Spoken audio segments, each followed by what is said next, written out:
Today we are going to talk about how do you build career in three important areas of life. Number one, you have to choose the right career. The number two, you have to choose the right institution. And the third, you have to choose the right method of your career planning. I want to just thank UPS University, our university partner, for organizing this and helping us organizing this beautiful webinar. These are series of many webinars we are doing across South Asia and also Middle East and Africa to sensitize students how to choose the right career path. First, want to request our partner university expert, Mr. N. Senthil sir, to kindly give an introductory remarks on this subject, and then we proceed further. Thank you, Akram. Thanks for this wonderful dialogue and engagement between India and Nepal series. This particular session, which is the careers in design thinking, law, and business administration, is always close to me.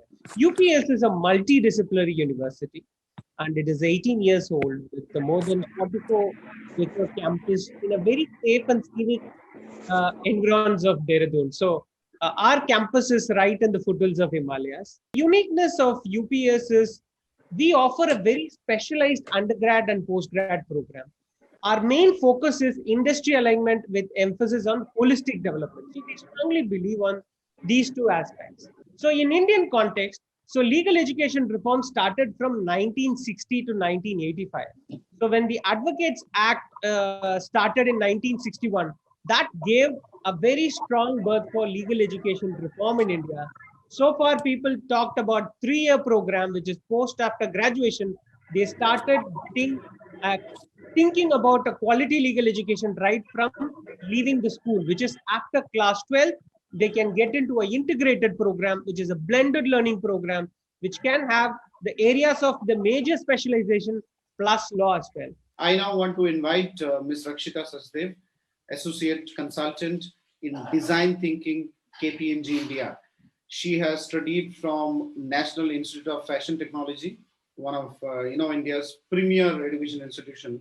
After that, she is working with KPMG. So, Ms. Sachdev, over to you. Good evening, everyone. Hi, and it's really nice to see all of you getting connected on a particular platform. If I say in Asian context, it has been only 5 to 10 years since design has started emerging. But in the West, from what I could say West in terms of America and Canada, the concept of design thinking has already occurred 20 years ago. It doesn't matter what your forte is to become a design thinker. It's just how creative you can think is what design thinking encapsulates. If you are going to work on a topic that is related to innovation, it is really very, very important for you to understand this concept. Be it IT, be it architecture, be it any source where innovation is needed, you need to understand how to think out of the box. So basically, how was the career like if someone wants to go for design thinking? Okay. Is there any particular course they can go, or they can do any course and then that leads to design thinking? How is the profile? So there are two things, Akram, in terms of you can have. There are a lot of courses that are flowing in the areas of design. Also, there are two paths which a student can take. One is that of taking direct design thing. If you have that mindset, in understanding that yes, I have to go in a design school, I have to study design, I have to understand how things are working, then you can go through this route. Otherwise, there is one more route which of course people are gradually taking, and I've seen in very corporate, like all the corporate companies, that people have switched to design thinking. Is that they have chosen their career as an engineer, as a designer, as someone who's working in IT also. It can be anyone. And they have studied about the concept, they have read well about the concept, and have tried to, understand and talk with people and connect with people. So connect with designer community for that matter. and come up with things come up with this ideology of innovative thinking. Now I want to invite Ms. Roshi Lamichane to kindly give a perspective about the career in one of the most promising field also and popular actually subject in Nepal, that is BBA and MBA, Business Administration. Good evening, Namaste. It's such a pleasure to be associated with Policy Times in any form. We've been working together for quite some time. I hope it's already become. So to talk about the topic today, management education is. And I'm sure we will all agree that this is an area of market and private sector who's supplying most of the goods and services for the people. It's a complete departure if you think of a situation, say some 6 decades ago, where the citizens for all kinds of services and goods would rely largely on the government policies and decisions. I'm coming to the fact that how management as a discipline has evolved also. So it's a stark contrast where when management education has been evolving as a separate discipline, as a science in academia, the importance of both business as producers and the suppliers of both goods and services, and the management of the smooth operation of the entire economic and business cycles have become a very inevitable part of the global education system across the world. So if you look into the present day capitalist world, everything I think can be cited as business. Everything is a business. So you talk about manufacturing, you talk about distribution, branding, marketing, or sales, or it could be any form of tangible or intangible goods as well as services that includes everything that we use and consume. I mean, it could be mobile services or internet, or we could talk about cloud, so tourism, food, transportation, health, education, several other thousands of similar things. The biggest issue concern and the question is whether we can smoothly channel these goods and services and process them, like from the raw materials to the final stage where the end consumers can consume them. So in each step of these, management and efficient management is going to be the key. I want to invite Dr. Vikas Chadda. Dr. Vikas Chadda handles the international department of UPS. Yeah, good evening all. Thanks Akram for giving me this opportunity. As we all know that the future scenario in terms of job market, in terms of career market, it is all about out of box thinking, it is all about creativity, it is all about innovation. Because everybody, if you see most of the undergraduates, those who are going into technical field or non-technical field, into business field also, they all get same kind of degree. Like they all get Bachelor of Engineering, they all get Bachelor of Business, they all get Bachelor of Design. It is like how a company differentiates that candidate from one to another. It is on the basis of the skill set which they have, and that skill set, once they interact with the interviewer that time get to know that this person has a better skill set, and like we should hire this person comparing other person.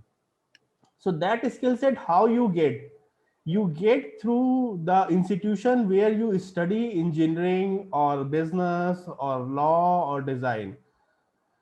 So the most important thing is that in the institution where you are studying, how that institution is transferring the skill set which is required in coming future, which is required when you go and work for an organization.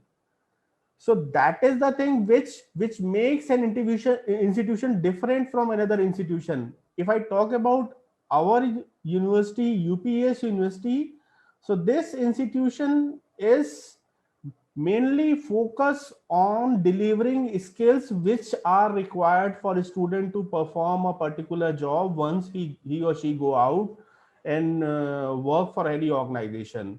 Second thing is we promote or we maximum emphasize on hands-on experience whenever a student is there in the in our university for that particular period of time in which he or she pursues his or her course, that time we more emphasize on hands-on experience, and that experience we give to student in order to see that whether student is going to use or utilize the skill set in their future career. That is why we say the student of UPS are 200% more skill wise, they are 200% more than institution than the student of other institution. Senthil sir, you have been guiding a lot of hundreds and thousands of students in career mapping. What I want to know, those students who are coming from abroad, जो foreign से आके India में study करते हैं, how is your university guiding them, and what should be their approach to their higher education in India? Okay, this is one of a very valid question, Akram. So we have students from so many countries comes to us, and particularly we are very closely connected with Nepal, so we get a lot of students from Nepal. So one of the things which we help student is, first of all, we want to identify the area of interest. So we counsel them on their interest level, and we map them according to their choices of career. Sushmita, पूछिए. I want to know that the student who want to study in India, what should be their GPA for applying in the College of India? Senthil sir or Vikas sir? Yeah, I would happy to take this, Sushmita, Yeah. and I would also appreciate Vikas can add to this. This differ from program to program, Sushmita. So there is no confined CGPA or GPA or percentage for a set of program. It differ from the school to school and the program to program. In case if a student is anywhere between he is above 50 to 60% in a I don't know what CGPA there it prevails. So if you have above 60% or 70%, it's much more easy to make your choice. In case if you are 50 to 60, then you have limited option to do. So that's how it is confined. So it is always divided from program of your choice. And for example, some program needs some subjects you should have taken. Rest, for example, if your choice of engineering, then you should have physics, chemistry, and mathematics as your mandatory papers. Then apart from that, if you want anything you want to do in design or in law, or even, for example, in the area of business, what should you have is, apart from your basic percentage, your interest in that area is very, very critical, Sushmita. Right. Thank you. Rakshita, I wanted to know what kind of career opportunities are there, and what are the courses that the different schools or colleges or universities are providing in design thinking field? So if you say design thinking, if I have to draw a flow chart, it would be something like, from design thinking you can get into user experience field. If I do not even call it design thinking, I call it design at a whole. You can get into, of course, user experience, which is in terms of understanding and assessing users. Second is customer experience, although there is a not very big difference in user and customer. But now the West has started to get onto the customer experience phase as well. So UX, CX, design thinking for that matter, in terms of healthcare, it can be in terms of automation, it can be in terms of AI, it can be in terms of visual. So that is the third stream which you can expect. And fourth stream, a lot of colleges offer is strategic design management.